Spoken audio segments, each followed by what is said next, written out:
You know, back in 2005, there was this local guy from Memphis. Right. And he basically just walked into the Sundance Film Festival with this really gritty, like $2.8 million home movie. Oh, yeah. The ultimate dream. Exactly. And he walks out a millionaire, right, Yeah. with this massive studio distribution deal. It was like the absolute Hollywood fantasy. It really was. But, I mean, if you try to replicate that exact same strategy today, Yeah. you aren't just going to fail. No, you're practically committing professional suicide at this point. Yeah. The environment that allowed for that kind of sudden, explosive festival discovery, it just doesn't exist in the same way anymore. Not at all. The machinery has completely changed. Which is exactly why we are here. Welcome to the Deep Dive. So glad you're joining us. Today, we're looking at the evolving blueprint for achieving success in the independent film industry. Right, and how the actual mechanics of, making it have fundamentally transformed over the last 2 decades. We're going to unpack the uncanny parallels between two very specific indie directors. Craig Brewer and Clayton Giltner. Yes. We want to understand exactly where Giltner's career is headed next, and more importantly, what this modern, methodical, slow-burn approach means for your own career path. Yeah, no matter what industry you happen to be in. Exactly. Okay, let's unpack this. Right. If the traditional Hollywood big break was like winning the lottery. Right, just this sudden, lucky lightning strike. Right, an uncontrollable strike.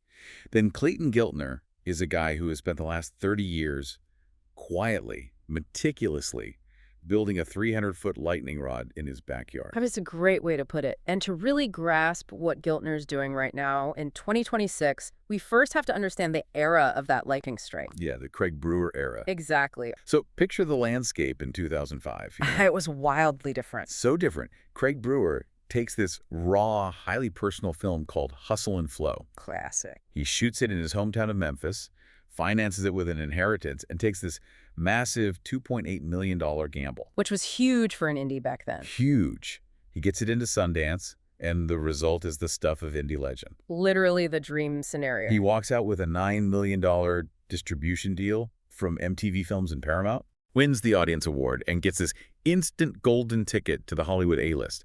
But we really need to look at why that worked. Yeah, because it worked specifically because the 2005 independent film model was supported by this massive, booming DVD market. Oh, right. Blockbuster was still a thing. Exactly. And there was a robust theatrical distribution network for mid-budget films.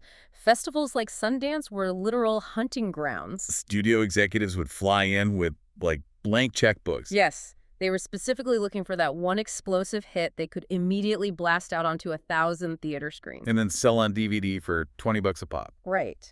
The economic pipeline supported sudden discoveries. But, I mean, fast forward to our reality today in 2026, the DVD market is ancient history. Long gone. Theatrical space for indies is severely bottlenecked by massive franchise tentpoles. It's all superheroes and sequels. Yeah, and streaming algorithms have completely changed how audiences discover art. Yeah. And that brings us to Clayton Giltner. Yes. Here we have a 52 going on 53-year-old triple threat. And he is emphatically not sitting around waiting for a festival miracle to happen. No, not at all. He spent 30 years diversifying his portfolio. He founded his own production company, GC Films LLC. He's secured global distribution for his own movies, like the musical feature Hope's Hollywood Christmas. Which is impressive on its own. And on top of that, he's a faculty lead at the Los Angeles Film School. But wait, hold on a second. Yeah. 30 years. At what point is a 3-decade grind no longer a breakout and just like a lifelong career? That's a fair question. Are we officially admitting that the overnight success is dead and this methodical multi-hyphenate ecosystem is just the mandatory new reality? Well, I mean, the traditional overnight success isn't entirely dead, Yeah. but relying on it as your primary business strategy is essentially professional malpractice at this point. Wow.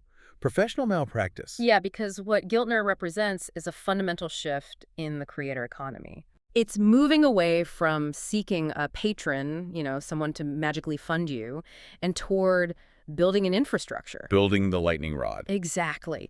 30 years sounds like a long runway, but look at what he's actually been doing. He's been busy. He has been gathering resources, establishing independent revenue streams, and building a network that simply does not require a studio executive's permission to function. What's fascinating here is, wait, you usually say that. I do. But honestly, what's fascinating here is that the overlaps are so highly specific, it points to a psychological profile that is practically required to endure the modern entertainment industry. Let's look at how that survival actually plays out. First, you don't survive 30 years in this industry without an incredible anchor of stability. No, you don't.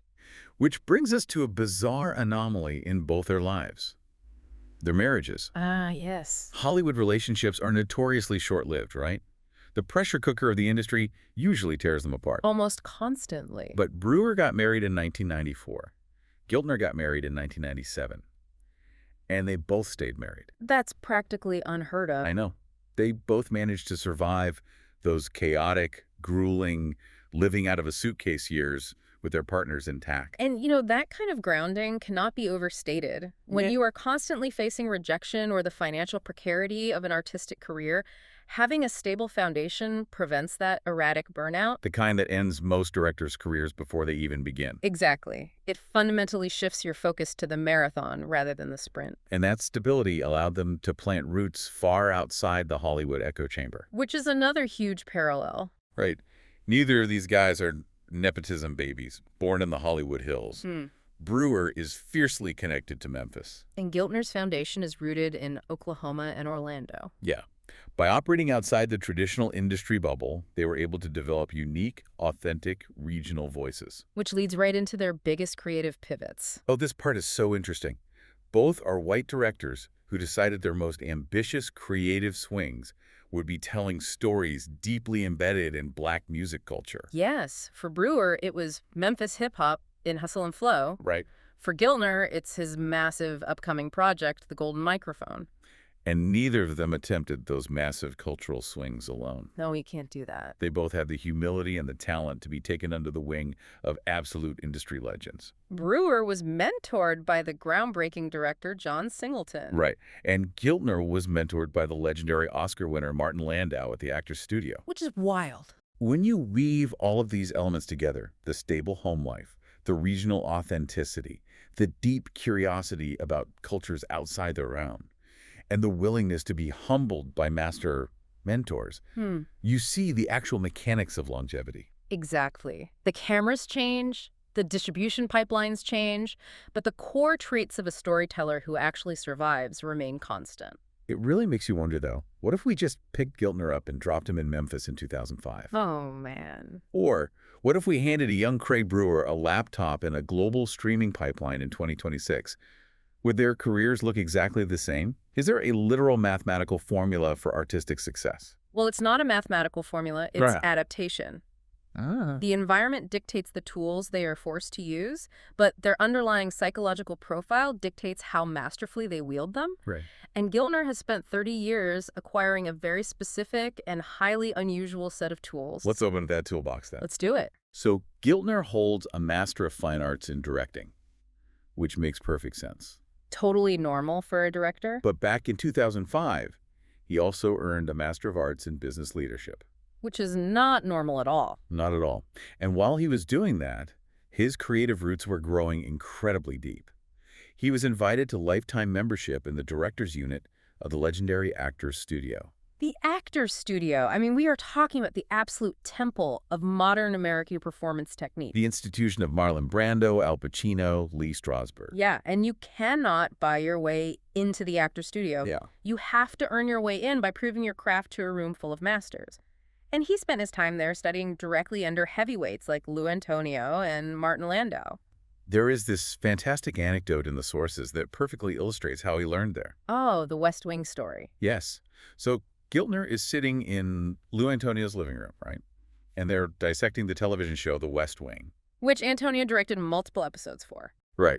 Now, The West Wing is famous for its hyper-articulate, lightning-fast dialogue delivered by these powerhouse actors. Like John Spencer. Exactly. So Giltner asked Antonio a very practical question. He says, how do you even direct an actor as experienced and skilled as John Spencer? Like, what can you possibly tell him that he doesn't already know? It's a great question, and Antonio's answer is incredibly revealing. Yeah. He tells Giltner that John Spencer actually craved direction. Really? Yeah. Before every single take, Spencer would ask for a little note. A little note. It completely shatters the myth that great actors just want to be left alone to do their thing. They actually want a collaborator who understands the emotional truth of the scene just as deeply as they do. And Giltner took that mechanism and adapted it into his own directing style. Yes, he did. Our sources say he steps in, whispers a suggestion, and steps back. He utilizes a method of giving actors a verb rather than prescribing a specific line reading. Which is so much more effective. So instead of telling an actor, say that line louder, which just results in a fake mechanical performance. Right, they're just mimicking. He'll give them an inner motor. He'll tell them, your goal in this scene is to persuade, or your goal is to comfort. It changes the entire psychology of the performance. And you can see exactly why this level of emotional depth is necessary when you look at his upcoming live-action feature, Pillow Armor. Oh, Pillow Armor is the perfect test case for that methodology. It sounds so interesting. It is. It's a whimsical but incredibly heavy film about a young man dealing with such profound grief and crippling agoraphobia that he physically creates a suit of armor made entirely of soft pillows. Wow. Just to be able to face the outside world. It was actually written by Giltner's own mentee, Nick Ewing. Right. But I want to pause here because this brings us back to that very strange pairing of master's degree. The business and the directing. Yeah. If you are out there listening, maybe you're designing an app or trying to write a novel or starting a small business, you might be falling into the trap of thinking the creative product is all that matters. That happens all the time. How does a master's in business leadership actually help a director guide a deeply vulnerable, highly emotional story like Pillow Armor? Doesn't treating art like a corporate organizational structure, stifle the creativity? That is a very common assumption. Yeah. That business and art are natural enemies. But in the independent film world, a lack of business acumen doesn't liberate the art. It completely endangers it. Endangers it. Oh, absolutely. Giltner's master's in business leadership isn't about telling the actor how to cry on camera. Right. It's about understanding exactly how to structure the production company, how to manage the cash flow, and how to lead the crew so that the actor has a safe, quiet, fully funded environment in which to cry. Oh, that makes so much sense. The business side builds the structural walls so the art can happen safely inside. A beautifully directed scene doesn't matter if the production runs out of money halfway through the day. That reframes the whole thing.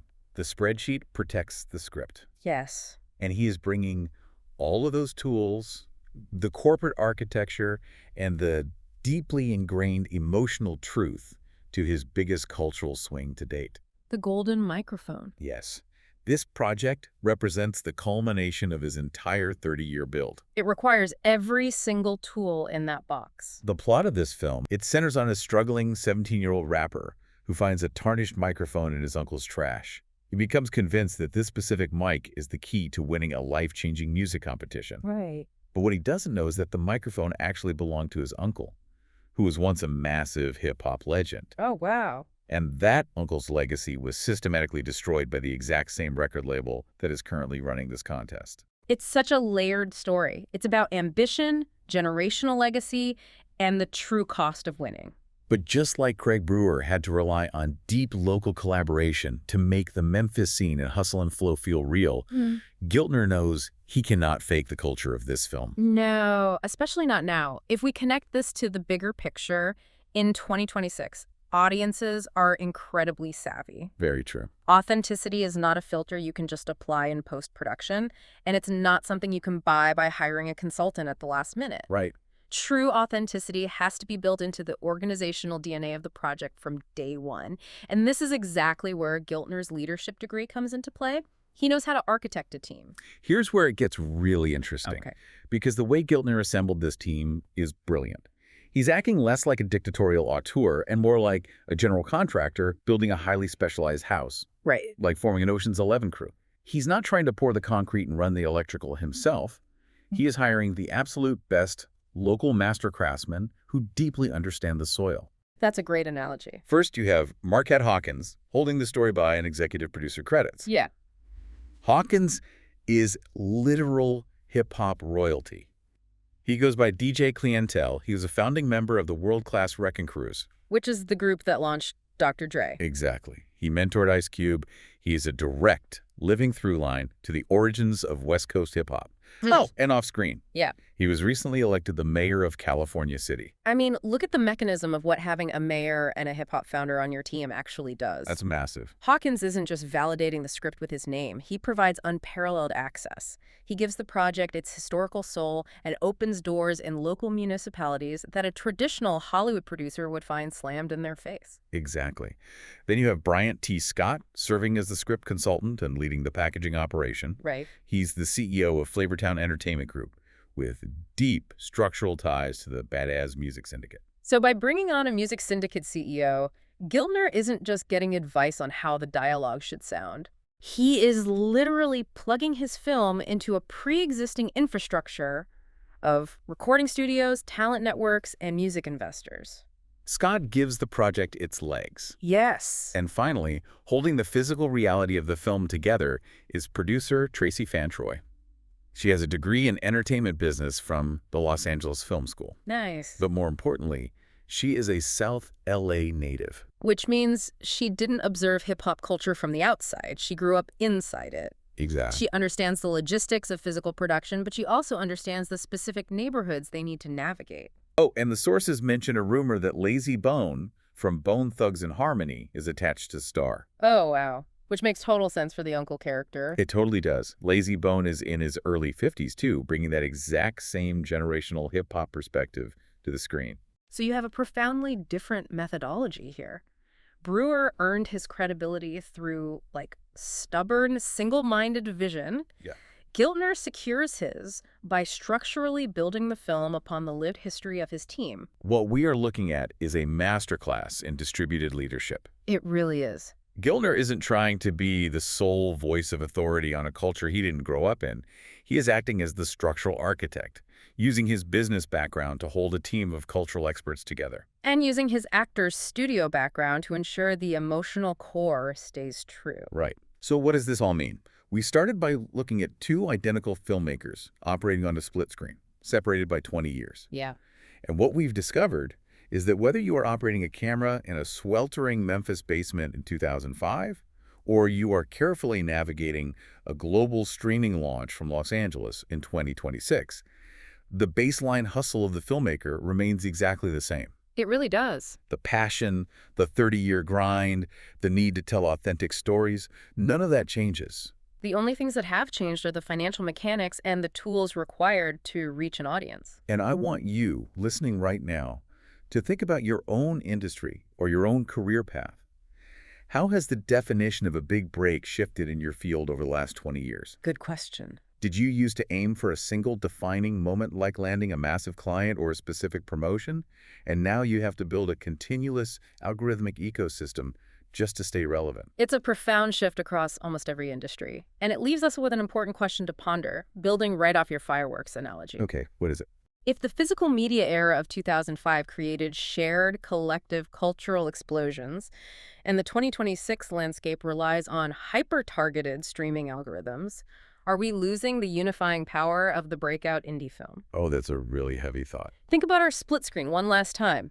If Craig Brewer released Hustle and Flow today, with all its raw, chaotic living room energy, would it actually shake the culture? That's a good point. Or would the algorithm just quietly recommend it to a very niche demographic on a random Tuesday night because it was tagged as gritty Southern drama and then it just disappears into the void? Wow. It might never break out of its assigned bubble. And conversely, if Clayton Giltner's meticulously crafted, structurally perfect, the golden microphone hit theaters back in 2005, would the lack of algorithmic clutter and the power of the DVD market have cleared a direct, undeniable path for him straight to the Oscars? That split-screen visual is going to stay in my head all day. Two guys running the exact same marathon, but the gravity of the course is completely reversed. Yeah. Thank you so much for joining us on this deep dive.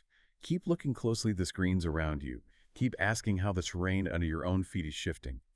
And never stop questioning the invisible systems that shape the stories we consume.